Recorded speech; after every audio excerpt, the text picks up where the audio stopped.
an iPod, a phone. Are you getting it? These are not three separate devices. This is one device. And we are calling it iPhone. 2007년에 아이폰을 출시하며 스마트폰 시대를 만들어낸 애플의 창업자 스티브 잡스. 그의 자녀들이라면 누구보다도 스마트폰을 더 가까이 접할 수 있었을 겁니다. 그런데 예상과는 반대로 스티브 잡스는 자녀들의 스마트폰 사용을 엄격하게 통제했다고 합니다. 아이폰과 아이패드의 창시자인 그는 왜 자녀들이 스마트 기기를 쓰지 못하게 막은 걸까요?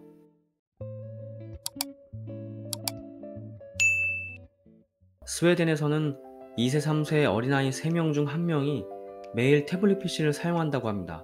그런데 스티브 잡스의 자녀들은 10대 때 태블릿 PC의 사용을 엄격하게 통제받았다고 합니다. 아이폰이 출시된 지 약 15년이 된 요즘 스마트폰의 과도한 사용이 우리 뇌에 치명적인 영향을 준다는 연구가 계속해서 나오고 있습니다. 그렇다면 스티브 잡스는 아이폰, 아이패드를 처음 만들 때부터 이 사실을 알고 있었던 걸까요? 만약 그렇다면 그는 대체 몇 수 앞을 내다본 걸까요? 스티브 잡스처럼 자녀들의 스마트 기기 사용을 통제한 유명인사가 또 있습니다.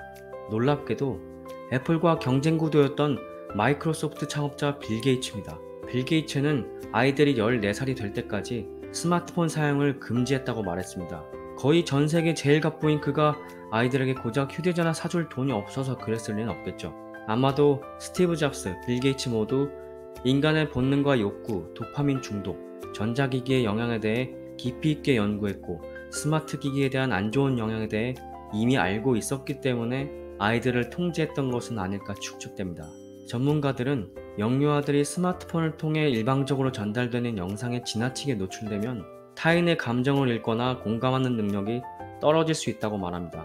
세계보건기구는 만 5세 이하의 어린이가 하루 1시간 이상 과도하게 스마트 기기에 노출되는 경우 신체적, 정신적 문제가 발생한다는 것을 경고하는 지침을 발표했습니다.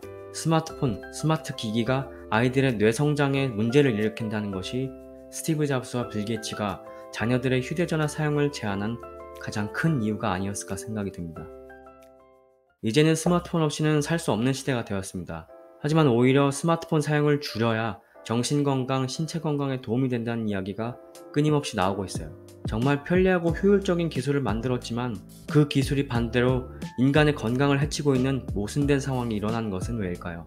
이건 아마도 첨단 기술 개발 속도가 인간의 본성, 정신건강에 대한 연구와 뇌과학 발전 속도를 너무나도 빨리 앞질러 가기 때문 아닐까요?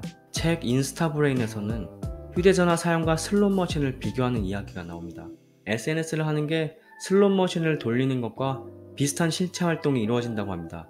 불확실한 보상에 대한 갈망으로 도파민 수치가 올라가는데 슬롯머신 돌릴 때 혹은 포커를 칠 때 좋아, 오늘 대박 날 수 있어! 이 말과 SNS상에서 오늘 이거 올리면 좋아요 많이 받을 수 있어!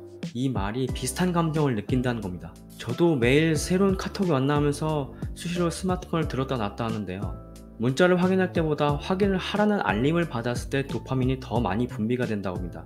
중요한 내용일 거라는 기대감이 수시로 폰을 들게 만든다고 하네요. 스마트폰, SNS를 개발한 사람들은 인간에게 미칠 영향을 모두 알고 만들진 않았을 겁니다. 인간의 편의를 위해서 만들고 나서 보니 그게 인간의 욕구를 정확히 간파하고 중독에 이르게 한다는 사실을 뒤늦게 알았던 거죠. 어쩌면 기술의 무한한 발전이 인간에게 마냥 좋은 영향을 주는 것은 아닐지도 모릅니다. 챗 GPT와 같은 인공지능도 우리 인간에게 양날의 검이 되는 것은 아닐까요? 이번 이야기는 여기까지입니다. 다음에도 유익한 이야기 들고 오겠습니다. 감사합니다.